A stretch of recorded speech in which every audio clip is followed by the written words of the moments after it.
Hello, everyone. Welcome to another episode of Simply Nerdy. I'm your host, Steven. I'm joined today by Hannah. Hello. Very special guest. Thank you for coming on the show, Hannah.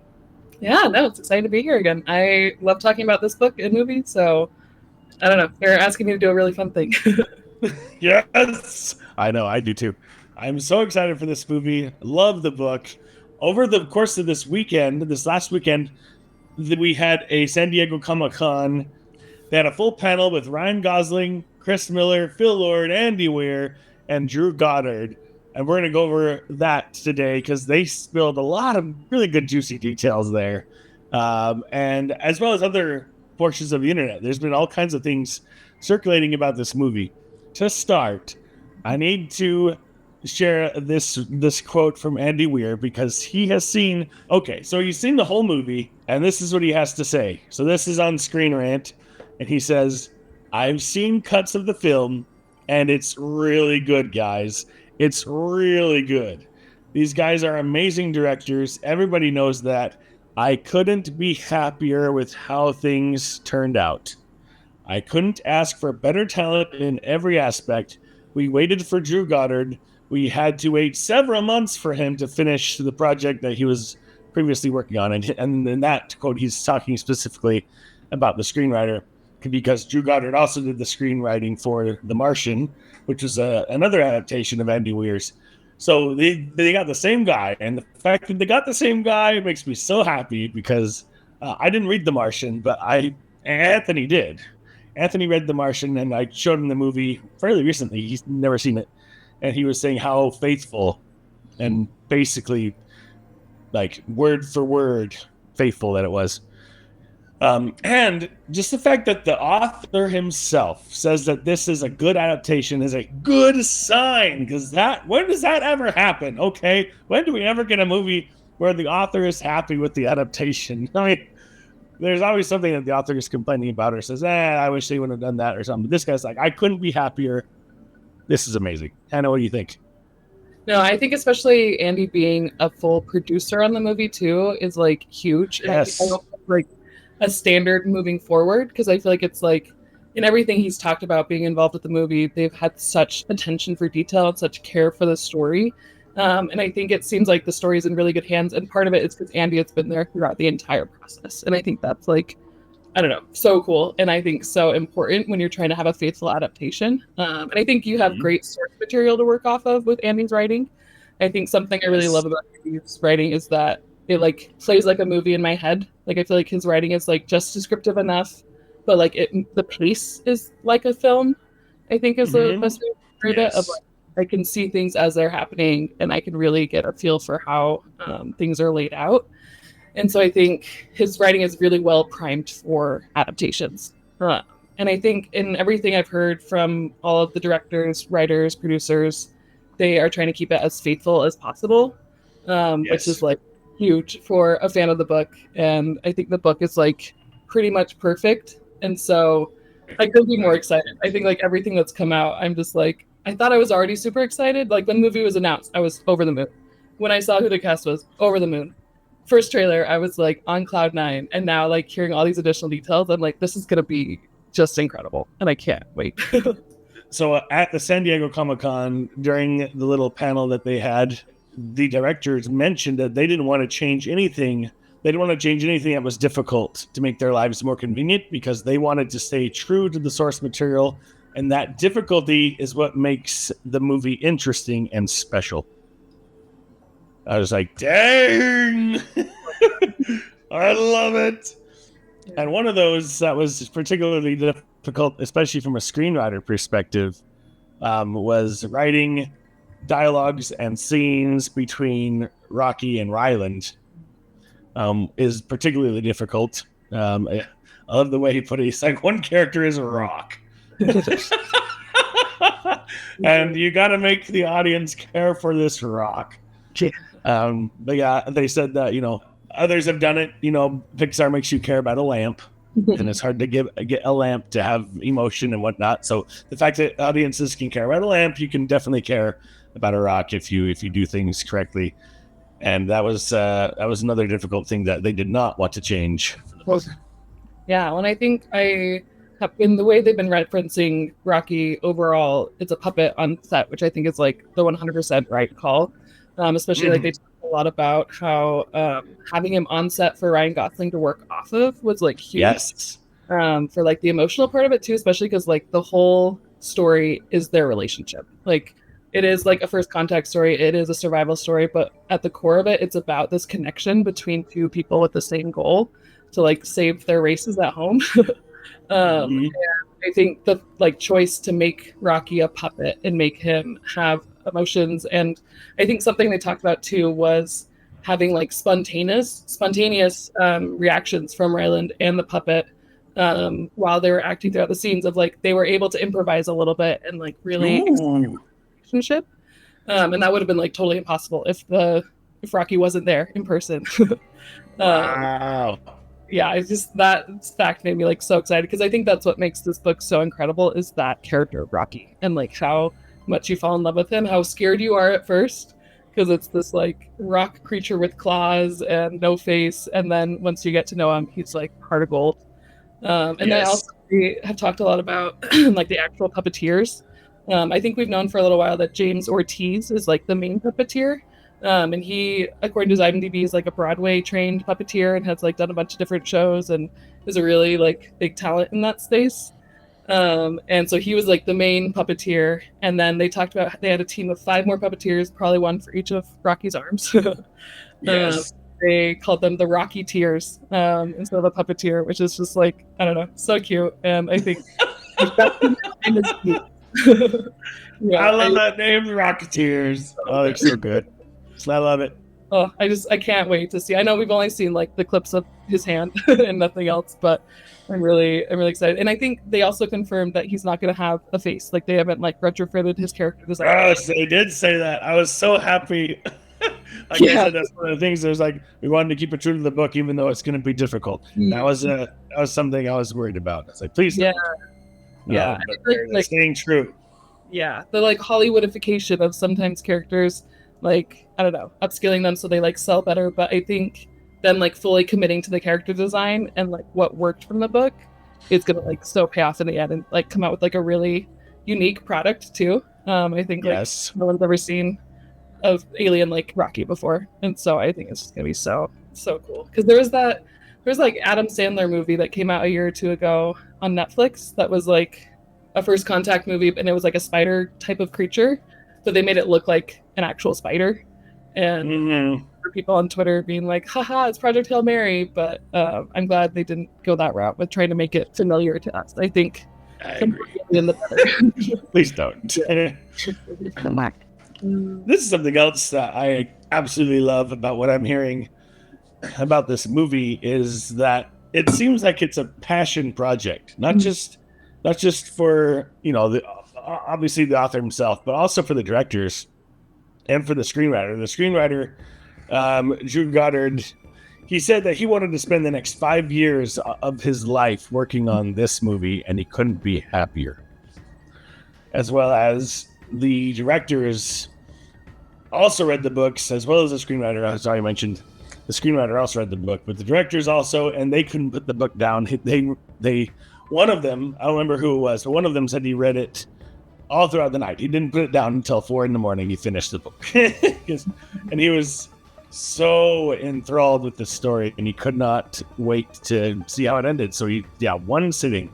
So the fact that they've all read the book, they go through all this difficulty of challenges in the production process, and they're willing to do it to make it more authentic and interesting, is a staple for a passion project in my mind.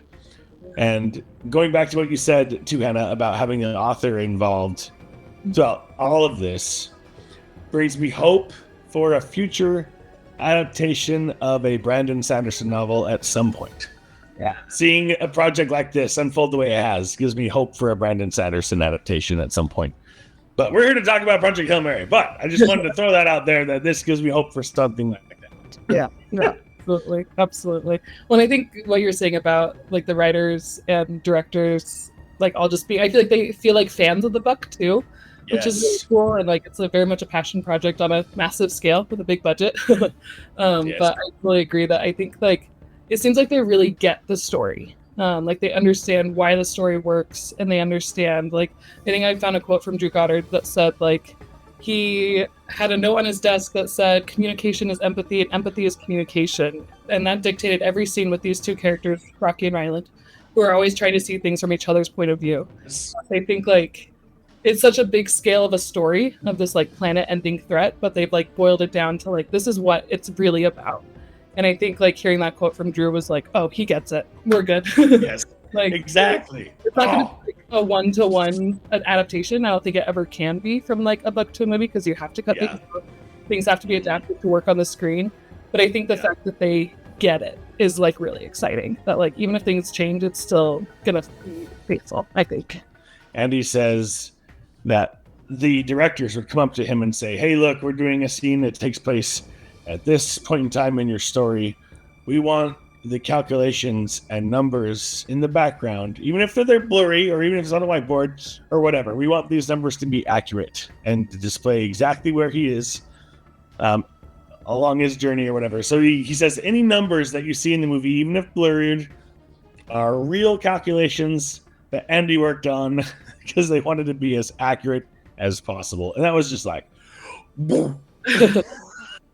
Holy crap. And he's like, I loved being on set, and I got to be on set and be involved with everything. And then they handed me math problems, and it was amazing. And I was like, oh, that's like torture to me, but I'm glad you're having fun with it, Andy. Oh, it's so good. And I think like it just shows how passionate Andy is about this project too. Oh, yeah. And I think this was from the audiobook panel. Someone shout out to the Project Hail Mary Discord. It's awesome. If you guys could jump on it, it's like been so much fun, and it's a pretty small community still. But someone from the Discord was able to attend both panels in person and like sent us back a bunch of clips that are legal. They were able to record. We didn't see any of the footage, but they sent back a lot of clips from the audiobook panel too, and I just watched all of those. And I think something they talked about was like I think one of the producers was meeting with the Creature Effects studio to like design Rocky and like get those designs underway.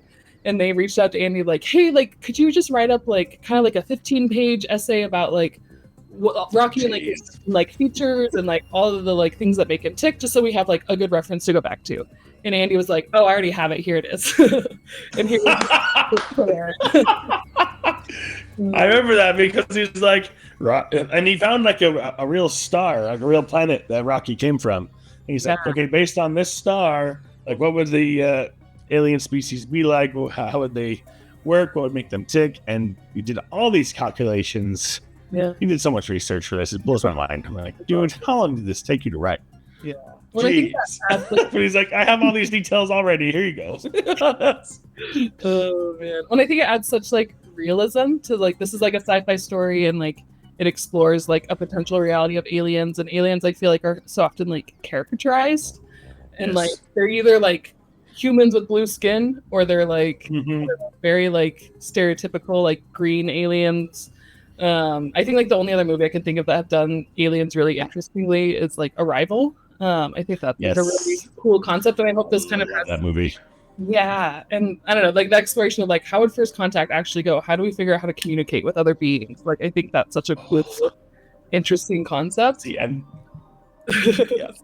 So, and I think like Andy does all of these calculations and research, like makes it more of a grounded sci-fi story as well, and it makes it feel very plausible. And I think especially like his focus on like how Earth responds too is really interesting. And I love how he's like talked about that Eva Strat is kind of like a self-insert for him of like what if I had like no government oversight and I could just like do whatever I want to save the world, and like that kind of fantasy I feel like everyone kind of has when there's big crises or like planet threatened things. Well, I think something I saw this today. It was like some tweet. There's like a Project Hail Mary Twitter that I follow, like Hail Mary logs is they're at, but they are really good at like keeping up with all the news. And there was an IGN article or an interview over the weekend that they confirmed that the movie's going to be the same structure as the book with like flashbacks the whole time, and you like learning information with Ryland. which I think that was something I was a little worried about because I feel like that makes the book so unique and like such a fun ride to like learn things alongside of him and like that he's forgotten everything.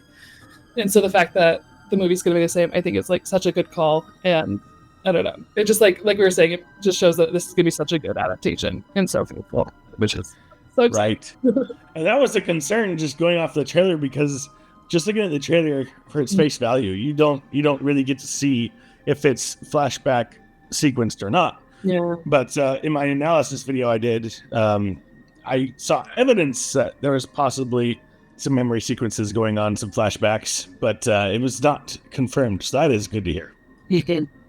Yeah, I know. I'm surprised that hasn't been talked about more, because I feel like that's really big news to me for like a book lover to know that struck me. Man, Let's say, and I think like the couple of scenes they showed also confirmed that, because the people got to watch the first 5 minutes and it's exactly the first chapter of the book, which is so cool. Yes. Oh my gosh. Oh. Anyway. Yeah, so in that IGN article too, I think they mentioned that the whole ship was like totally practical set, which is like, I don't know, goes back to like like puppeteer comments, and like they're just like really focused on like keeping things as realistic as possible, both for the actors and for the screen. And it sounds like it's like a full soundstage, like 100-foot long set that was just like the whole ship end to end, which is like so cool. Oh my gosh. Didn't they? I think they mentioned in the San Diego Comic-Con panel too that they had to take power from a completely different sound building because they were drawing so much power that they couldn't. It wouldn't work with just one building worth of power.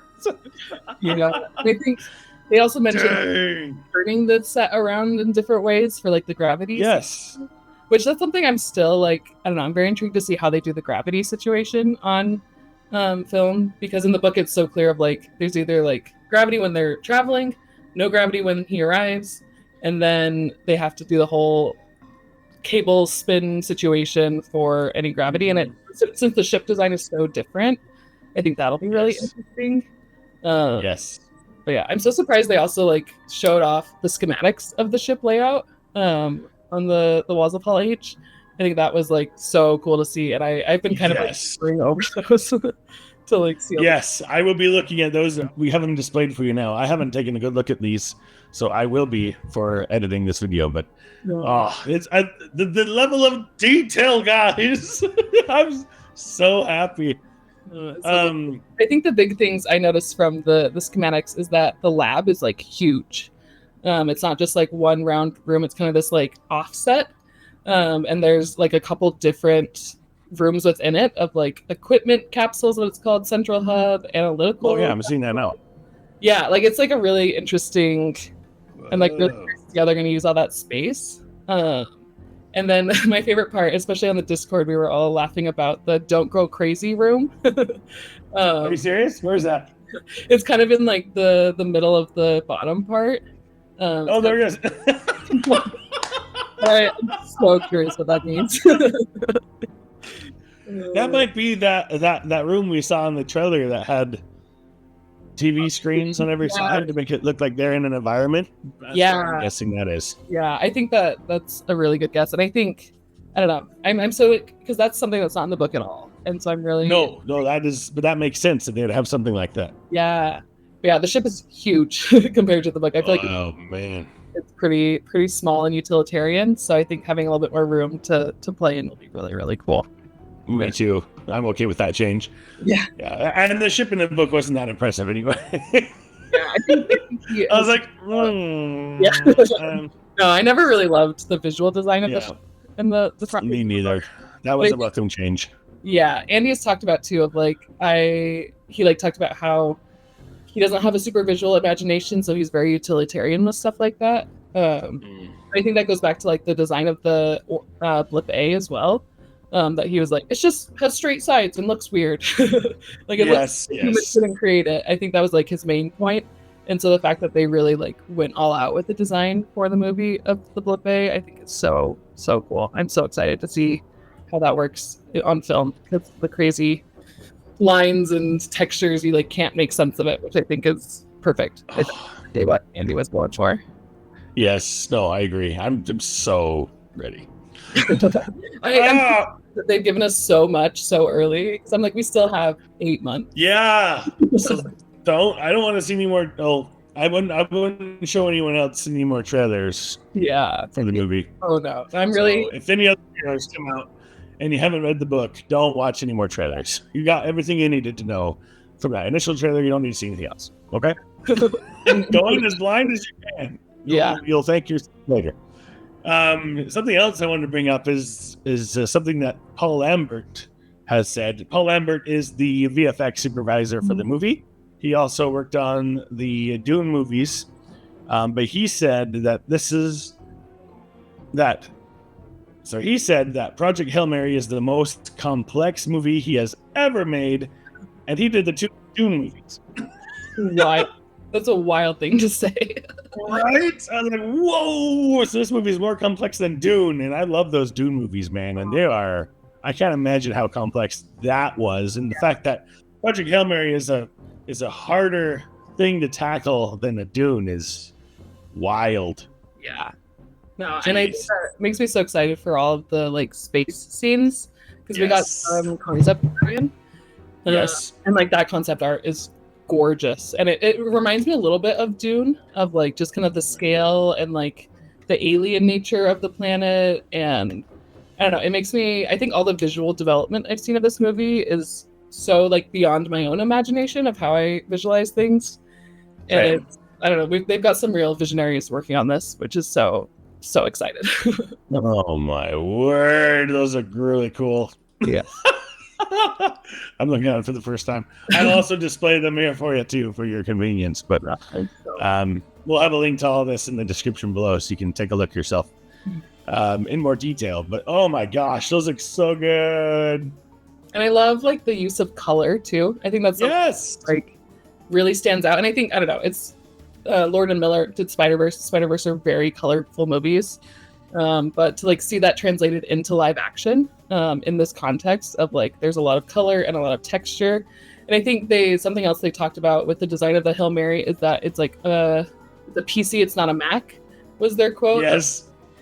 A Mac is pretty and like polished, whereas they want like the PC version where it's like cobbled together and you can see all the components, kind of like, I don't know, like a clear computer case, I think I kind of imagine, where you can see there we go. Yeah. And I think you can definitely see that like both in the trailer and this concept art of like how, I don't know, this was like a cobbled together effort by the whole world to try and save the planet, and like things don't always look rushed. Yeah. And I think that is like such a cool aesthetic. It reminds me kind of Star Wars aesthetics in a way, of like that really lived in sci-fi. As well as I think they took inspiration from the International Space Station too. And that's also very like all the mechanisms are exposed and like all the buttons are out for you to see. I think you can really see that in the set design, which is so cool. Something else that Andy had to say about Ryan Gosling in general is that he said that Ryan added a lot to the character Ryland Grace, so much so that he's going to make Andy look really good. He said that Ryan Gosling would approach him since Andy was there on set, and he would go over what Ryland was thinking for each individual scene. Okay, so what is Ryland feeling in this scene? What's going through his mind, so I can portray it? And he was like super close working with Andy to make sure he gets Ryland just right. And he brought more to the character than what Andy envisioned. And like I said before, Andy couldn't be happier. So, and I'm not. Yeah, I wouldn't say I was disappointed in the casting decision for Ryan Gosling, because he's a fantastic actor. So I was thrilled when I heard it, and now I'm even more thrilled that he's brought so much to the character. Yeah, no, absolutely. And I think like when I first heard about the casting, I was kind of like, oh, that's like not really how I imagined Ryland. Like I imagined Ryland very like, I don't know, nerdy professor, like kind of scrawny, like like a guy. Whereas I feel like Ryan Gosling is like that movie star image, but like at the end of the day, it's like the acting that matters and not like exactly how he looks. And I think too with the way that they've like styled him for the movie and like the way that the shots look, I think he like fits right in. Yes, I was gonna say that. Yes, I agree. And I think the moment I saw pictures of him on set, I was like, oh no, okay. Perfect, because I was worried about that. He's a great actor, Yeah. and I was happy with it. But at the same time, I was like, okay, how are they going to make him look nerdy? Like, how are they going to do that? And when I saw the image, I was like, oh no, we're fine. We are golden. I think too, like the humor of Ryland is such a like huge part of his character, and like a huge paramount of Andy's writing in general. Is that he's very funny and also very nerdy, and I think Ryan like gets that humor. And I think in the descriptions of a lot of the scenes that they showed, I think they showed like 4 different scenes, exclusive to the Comic-Con audience, which I'm so jealous. Right? Like the fact that people are feeling discriminated against. Like apparently the VFX were totally done, so like it makes sense they don't want to widely distribute these, but I also am just and I am gonna admit I've been scanning the whole internet for anyone that's uploaded them and I haven't found them, which good job for anyone who's in Hall H and didn't your wishes, but I'm also no, seriously, I've been looking everywhere too. Yeah, and I wasn't gonna share it if I found it, but I wanted to see it for myself. Exactly. Nobody posted it. You guys, good job, but also I'm mad at you a little bit. I'm disappointed. No. You guys are great. Good job. Yeah. I thank you for the quote I was looking for. So someone on Reddit, shout out to Dangerous Dave 2244 who was there, and he posted all of the descriptions of the scenes. And he mentioned with the poke it with a stick test from the lab at the very beginning when Ryland's trying to figure out what macrophage is. And he says, Grace then does the poke it with a stick test and excitedly explains that it's a cell, that it's first contact. Then he looks in the microscope and says, oh, wait, it's dead. Apparently this got a huge... Yeah. And it's like, that's not a direct line from the book. Like, I wonder if that's like a Ryan Gosling ad lib or just like something that Goddard came up with. But apparently, like, this person, Dave, said the humor is on point in the scenes that they showed, especially for this one. Huge laughs from the audience all around. So that's like... And I think, like... I'm trying to remember that Drew Goddard said in one of the parts of the panel about how people keep asking, like, oh, is this a comedy? Is this a drama? Is this a sci-fi? And Drew's like, I don't care. Story. Like, there's elements to all stories. And he talked about, like, he worked on Buffy the Vampire Slayer back when that was was one of the main writers. And he, like, says the same type of thing with that. Like, it can be dramatic and it can also be funny. And, like, you don't have to choose. Like, it's not just a comedy. It's not just a sci-fi action movie. And so I think that's also like a huge win for like getting Drew on board and him. Oh, for sure. I think that's like such a huge part of the book is that like there's these like crazy, thrilling, scary moments, like especially near the end of the book between Ryland and Rocky. But then their relationship is also so funny, and like they really bond over that. I think like they become really good friends and like mess around and like have fun together too. And so the fact that that's going to be nailed in the movie, it's like so exciting. All right, so the last thing I have on my points is that the directors say that this was the most rewarding collaboration project of their career. So cool. Which is crazy. And it just makes me that much more excited for the film. Because this movie is all about collaboration. It's all about problem solving on a global scale. And this movie involved a lot of collaboration. Supposedly. So to hear that it was the most exciting for them is a lot. Yeah. Well, it seems like everyone that they've gathered cares a lot about the story. And I think like that, like when I look at all the types of media that like really resonate with me and really get executed well, like I'm thinking of like Andor and like Spider-Verse movies. Like there's a lot of movies out there that I think whenever I listen to interviews with the crew, it's always like everyone was so excited to work on this. Everyone was like so excited to come to work every day and was putting in their best work. And I think everything we've heard about the team assembled behind this movie is like everyone was so thrilled to be working on it and like so excited and passionate about the story. And I think that's just like such a good sign too, that like everyone's putting forth their best work. And I think they also announced at Comic-Con that the composer is going to be Danielle Pemberton, which I'm really excited about. I know him mostly from Man from U.N.C.L.E. That's one of my like favorite movies. It's like a 60s thriller with Henry Cavill and Armie Hammer, and it's excellent, very stylized, very fun. And he actually was like my top Spotify artist one year because I listened to that soundtrack on repeat for like a whole year. Wow. A very good soundtrack. And I think his work isn't like as like flashy all the time. I feel like there's like Hans Zimmer and like Ludwig Göransson who are like huge, like very talented composers, and like they get nominated for their work all the time. Whereas I feel like I was looking at Daniel Pemberton's credits, and like every single movie he did was a great movie. And I think he like does really good work. He's not always like super well known. He's like not a name you know, but like I recognize him immediately because I love his work. Because he also did he also did all the music for the Spider-Verse movies. Okay. Okay. Yeah. He's on my radar now.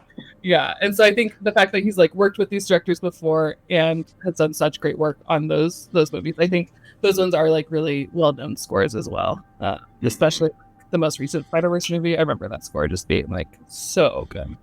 So, and I think people mentioned, I don't remember if this was on the Discord or where I saw this, but someone mentioned that like the music was really adding to the scenes, even kind of like the temp scores that they had. That was Daniel Pemberton's scores. Were like adding a lot to the scenes, which is like so exciting that that's already like coming together so well. Well, I want to hear more about these scenes that yeah.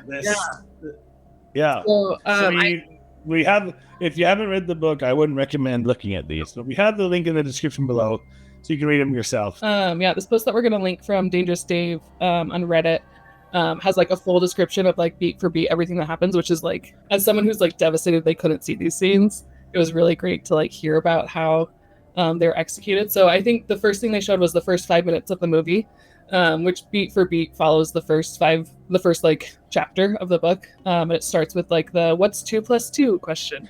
Yes! It's like I was hoping they wouldn't skip that one. Yeah. I think that also like totally confirms the amnesia storyline is going to be like totally in the movie. And he also talked about like they're in like Ryan Gosling called it a placenta bag. Yes. And